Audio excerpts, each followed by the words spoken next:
Silva, sou natural de Caicó. As minhas autorias foram sempre publicadas aqui, né, na cidade de Caicó, como a cidade de origem, de nascimento e também onde eu resido, né, atualmente. Então todas as minhas publicações foram feitas aqui na cidade. A publicação em si, o contato com a literatura de cordel, a oficina, foi depois que eu comecei a trabalhar na educação, né?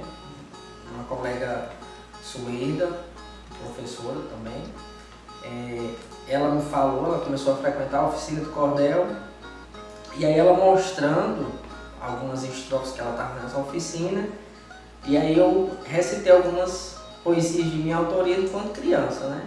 E aí ela me convidou para participar da oficina lá da Casa da Cultura, junto com o Djalma Mota, e entrei na onda e comecei a publicar, né? Já depois de, como se diz, da fase adulta, né? Mas o contato em si com a poesia se deu a partir dos 18 anos. Né? Eu já tenho alguns escritos, mas nada publicado, né?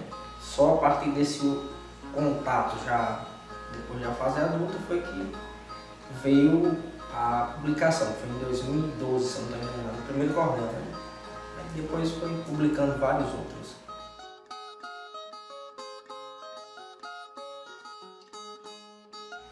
Em si, o cordel para mim representa um pouco da dissonância da memória, né? Para quem é poeta. Eu costumo dizer que o poeta vive na abstração de imagem. Né? Tudo que a gente consegue vislumbrar, de uma certa forma a gente tem um olhar diferenciado. Né? Quando a gente passa numa paisagem, ou em determinado momento da rua, ou num diálogo, ou na feira, a gente consegue transformar tudo aquilo, figurar com uma relação de memória, de realidade, de uma forma diferente, né?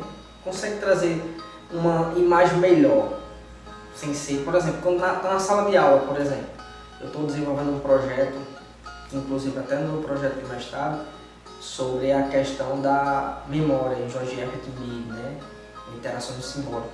E aí é trazer a filosofia de uma forma diferenciada, lúdica, para a compreensão da realidade dos adolescentes. Porque muitas vezes os adolescentes acham que o conteúdo da filosofia não é muito interessante, né? Estimulante para eles, né? Como as outras disciplinas, os outros componentes curriculares. Mas a filosofia dessa forma, em forma de cordel, para tornar mais atrativo para eles. Então é dessa forma que eu vejo a filosofia do cordel, ou o cordel em si, para mim, é dessa forma, né? De uma forma mais lúdica, mais interessante, um chamamento de atenção ou de qualquer outra coisa que possa tornar ela mais ativa, né? Na realidade de todos nós. Coisa que no século passado, na década de 80, 90, era mais ativa, né? O folheto de cordel era muito ativo na feira livre, nas bancas de revista, de jornal, e hoje é uma coisa meia desrotulada, né? Ultrapassada, mas que era uma coisa que deveria ser mais estimulada, principalmente na região do Nordeste, né? Então eu vejo dessa forma.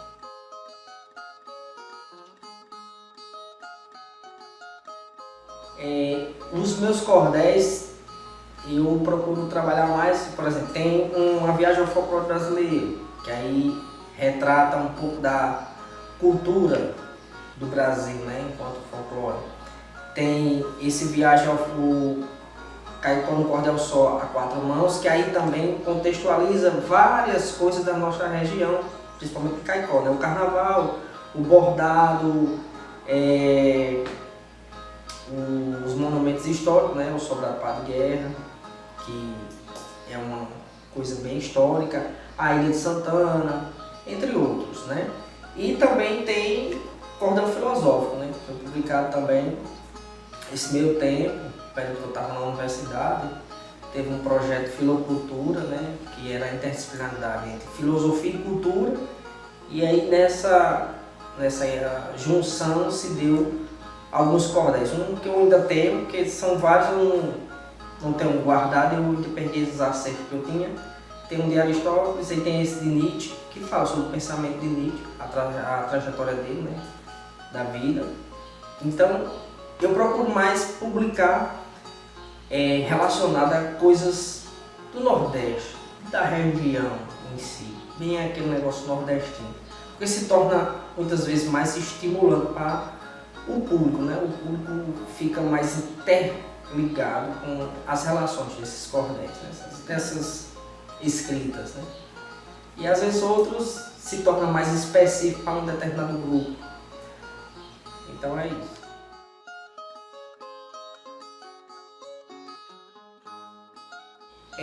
Tem esses cordéis, o que eu acho bem interessante é esse aqui, Viagem ao Folclore Brasileiro, que aí passa por várias figuras, né, das lendas do nosso Brasil, e começa mais ou menos assim: o nosso folclore tem frutos de rica cultura, perpassa de geração, com bravura, através da oralidade, também da boa leitura.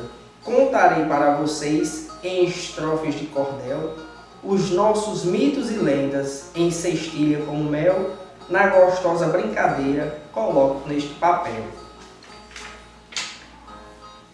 Tem o Saci Pererê pulando numa só perna, com seu gorro vermelho, seu pito é sua lanterna, virando redemoinho, fazendo grande baderna. Azedando nosso leite, queimando nossa comida, vai soltando os animais e com isso nos convida a assistir atento a tudo, sem tomar qualquer medida. Tem o boto surgindo como um príncipe nas noites de lua cheia, encantando com seu charme as moças lá da aldeia, o boto com seu guido sai bailando pela areia. Os pescadores da aldeia correm atrás do coitado que foge do ribeirão, chegando em um boto rosado, dando pulos de alegria até ser desencantado.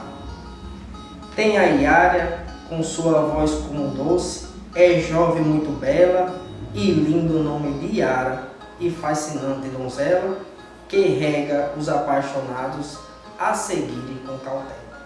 Muito linda e exuberante, cabelos longos ao vento, o seu cantar hipnotiza e atrai a todo momento, e das águas belas ao fundo é restando solamento.